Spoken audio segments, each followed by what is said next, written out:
Today we're diving into Python and Oracle databases. We're going to create a table, add some records, update them, delete them, and peek at our data, all in one fun ride. First things first, we need a module to make Python talk to Oracle. You can install it with pip. I've already got it installed, so I won't run it again, but make sure you do before following along. Once that's ready, we import the module and connect to the database using a username, password, and something called a DSN.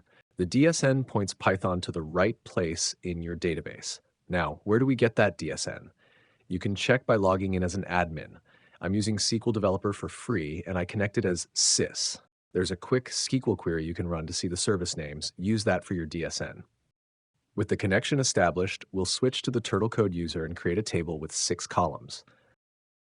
Then we'll insert 10 records and commit them so they stick.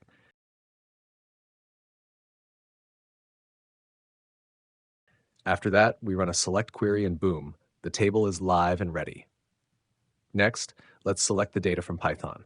We make a cursor, fetch the records, and print them. You'll see all 10 rows appear.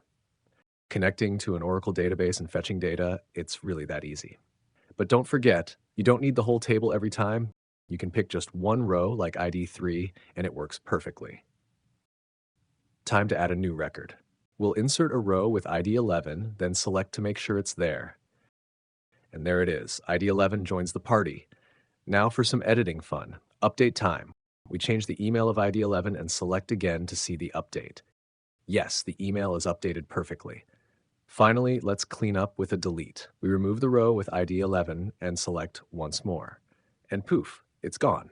If you love this kind of tutorial, check out the courses section for more free lessons. And hey, if you want to support the channel and see more content like this, you can join the channel and subscribe. Keep coding.